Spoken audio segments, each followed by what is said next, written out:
It is told that in the early 21st century, a company named Umbrella Corporation was established. It was the largest technology company in America, engaged in technology, medical, and health sectors. However, there was a big secret. The company actually derived its largest income from illegal research activities, such as developing military technology, genetic experiments, and biological weapons in the form of deadly viruses.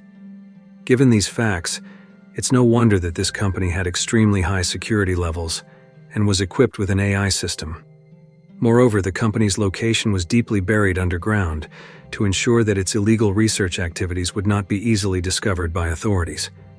At one point, a spy managed to infiltrate one of the Umbrella Corporation's laboratories and steal a secret weapon in the form of blue and green liquid stored in a cylindrical container. The blue liquid was a highly dangerous virus known as the T-virus, while the green liquid was its antidote. The spy then smashed the container holding the virus, causing the liquid to vaporize and spread through the ventilation system. Nobody realized what had happened until the security system's alarm suddenly went off, detecting an emergency. All doors automatically locked, trapping everyone inside, including those in the elevators.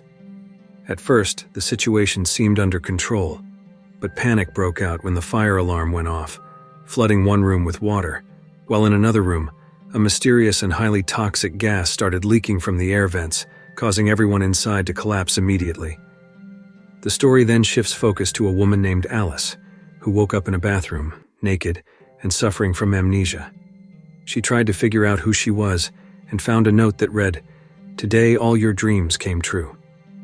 When she opened a drawer in the room, she found a sealed package containing a complete set of weapons with a code she did not recognize. In another room, Alice discovered a wedding photo of herself with a man she didn't know and couldn't remember ever marrying. As Alice ventured out, she suddenly heard the sound of a helicopter and strong gusts of wind. A man quickly grabbed her, followed by the appearance of a group of uniformed and heavily armed soldiers who immediately restrained the man. The man, known as Matt, claimed to be a police officer on duty. Meanwhile, the leader of the group, named James, informed Alice that she was part of their team.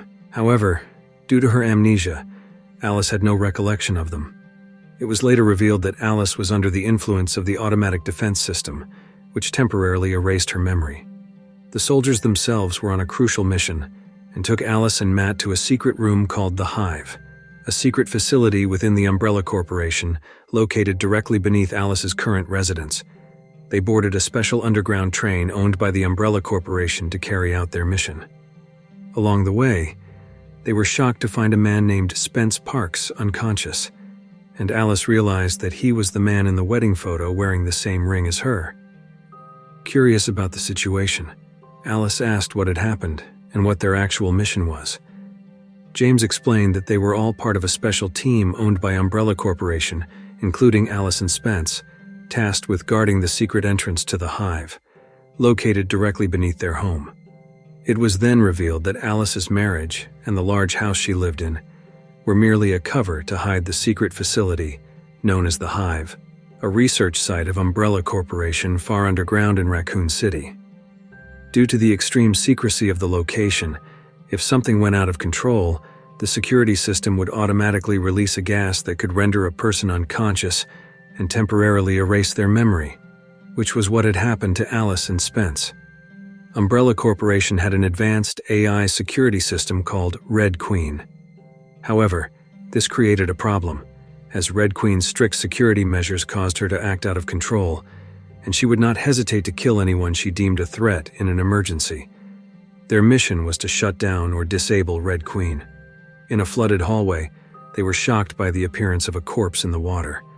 However, they did not realize that the corpse was reanimated, despite having been submerged. They continued their journey until they reached a room called Dining Hall, filled with strange objects. As captain, James ordered his team members, JD and Rain, to secure the exit while the others continued the mission.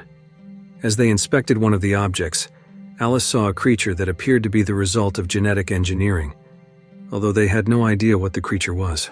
Eventually, they reached the Red Queen's chamber, the path leading to Red Queen's core system, and one of the members, Kaplan, managed to override Red Queen's security system allowing James and 3 of his men to enter and attempt to shut down the AI. However, Red Queen's security reactivated, sealing the room and unleashing a laser that killed James and his men by slicing them to pieces.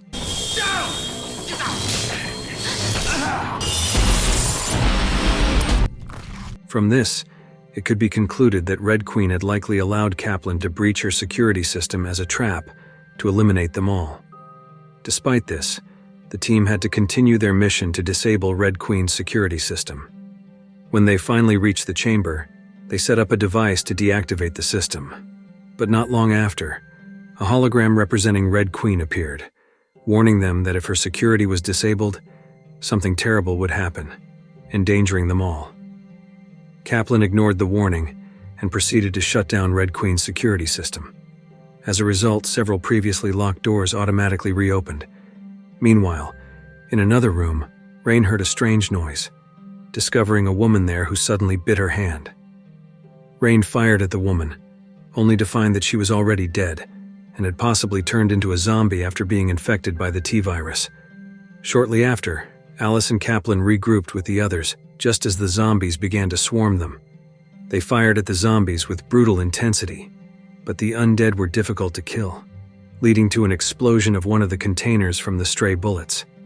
As the others struggled against the zombies, JD tried to open the door so they could escape. However, when the door finally opened, the room was already filled with zombies who immediately grabbed JD, making him the next victim. With no time to mourn, the group continued their journey, but they were soon separated due to the overwhelming number of zombies. Unbeknownst to them, a mutated experimental creature had escaped from one of the tanks in the room. Rain and Kaplan decided to return to Red Queen's chamber. Meanwhile, Alice faced a new problem when a zombie dog suddenly attacked her.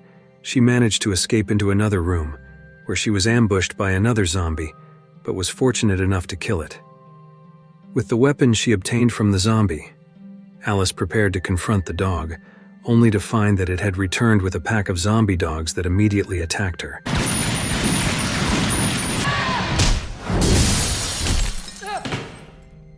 After defeating the dogs, Alice reunited with Matt and managed to save him from a female zombie identified as Lisa. Matt explained that he and Lisa were undercover detectives investigating the anomalies at Umbrella Corporation. Alice briefly remembered that Lisa was the person who would help her uncover the crimes committed by the company. Shortly after, they quickly moved to join the others amidst a dire situation, as the zombies continued to assault them. Rain then revealed that they had less than an hour to escape before the only exit, a steel door beneath the mansion, would permanently close. It was revealed that Umbrella Corporation had planted a time bomb in Alice's house that would seal the door, trapping them inside forever. Umbrella Corporation didn't want their crimes and illegal research to be exposed to the world. Knowing this, Alice had no choice but to reactivate Red Queen, because every route they would take was unsafe, with numerous zombies scattered throughout the facility. After being reactivated, Red Queen explained that Umbrella Corporation had developed a deadly virus called the T-virus, which caused its victims to die but allowed their bodily functions to continue, controlled by the virus. Those infected would continue to move, driven by the most basic need of any living being: food. The infected required fresh flesh to survive, and the most effective way to kill them was by shooting them in the head.